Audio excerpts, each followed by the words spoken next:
வணக்கம். என் பேர் மணிகண்டன். இந்த கிளாஸில் அரசியல் நிர்ணய சபையின் முக்கிய குழுக்கள் பற்றி பார்க்கலாம். அரசியல் நிர்ணய சபையுடைய பணி என்னன்னு பார்த்தோம்னா, இந்தியாவிற்கு தேவையான அரசியலமைப்பை இயற்றுதல் அப்படின்னு நமக்கு தெரியும். பட் ஆனால் அந்த வேலையை மட்டும் அரசியல் நிர்ணய சபை பார்க்கல, மற்ற பணிகளும் பார்த்தாங்க. எக்ஸாம்பிள், ஜனவரி 24 1950 தேசிய கீதம் ஏற்றுக்கொள்ளப்பட்டது. அதே ஜனவரி 24 1950 தேசிய பாடல் ஏற்றுக்கொள்ளப்பட்டது. ஜூலை 22 1947 தேசிய கொடி ஏற்றுக்கொள்ளப்பட்டது. இப்போது மற்ற பணிகள்லாம் யார் யார் பார்த்தாங்க, அந்த குழுவுக்கு தலைவர் யாருன்னு பார்ப்போம். மத்திய அதிகாரங்கள் குழுவுடைய தலைவர் ஜவஹர்லால் நேரு. மத்திய அரசியல் குழுவுடைய தலைவரும் ஜவஹர்லால் நேரு தான். இம்பார்ட்டண்ட். இந்த மாகாண அரசியலமைப்பு, மாகாணம்னா நமக்கு தெரியும், நம்ம பார்த்தோம். 389 அரசியல் நிர்ணய சபையில் 292 ஆளுநர் பகுதிகளாகவும், 4 பகுதி ஹை கமிஷனராகவும், 93 மன்னர் மாநிலங்கள் இருந்தாங்கன்னு பார்த்தோம். இந்த மாகாண அரசியலமைப்பு குழுவுக்கு தலைவர் யாருன்னா சர்தார் வல்லபாய் பட்டேல். அவர் என்ன பண்ணுறாங்கன்னா, இந்தியாவுக்கு சுதந்திரம் கிடைச்சப்போ எல்லாரும் மன்னர் மாநிலங்கள் எல்லாம் இந்தியாவுக்கு நீங்கள் ஜாயின் பண்ணிக்கலாம் அப்படின்னு ஒரு ஆப்ஷன் கொடுக்குறாங்க.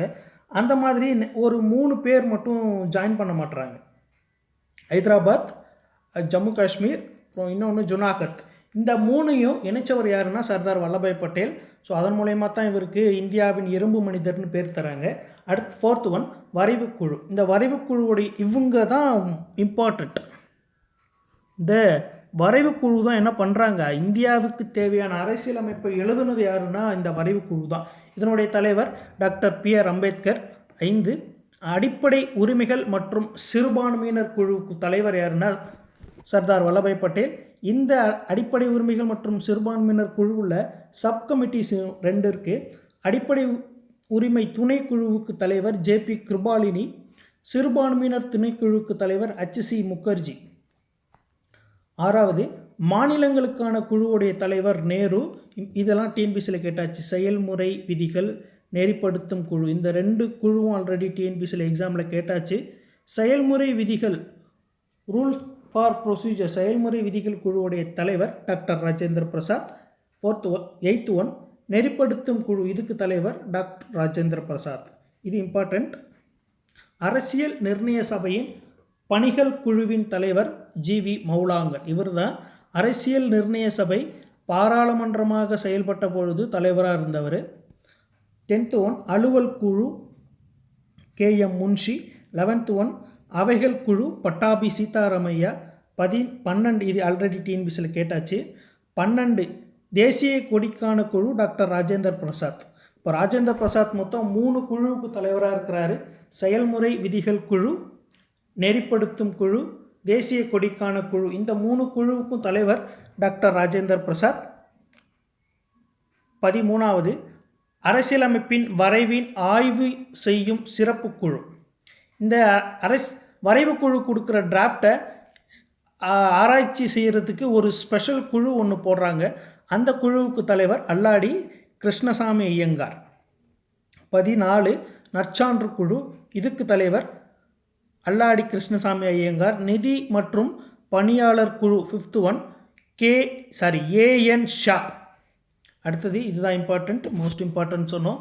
வரைவு குழுவுக்கு தலைவர் டாக்டர் ராஜேந்திர பிரசாத்னு பார்த்தோம். இந்த வரைவு குழு எப்போ ஃப்ரேம் பண்ணாங்கன்னா ஆகஸ்ட் 29 1947 தான் ஃபார்ம் பண்ணுறாங்க. அரசியல் நிர்ணய சபை எலெக்ஷன் 1946 ஜூலை ஆகஸ்டில் நடந்தாலும் வரைவு குழு எப்போ அப்பாயிண்ட் பண்ணுறாங்கன்னா ஆகஸ்ட் 29 1947. இது 7 நபர்கள் கொண்ட குழு, ஒரு தலைவர், 6 உறுப்பினர்களை கொண்டது. வரைவுக்குழுவின் மொத்த உறுப்பினர்களின் எண்ணிக்கை அப்படின்னு ஆன்சர் 7. வரைவுக்குழுவின் உறுப்பினர்களின் எண்ணிக்கைனா மொத்தம் 6.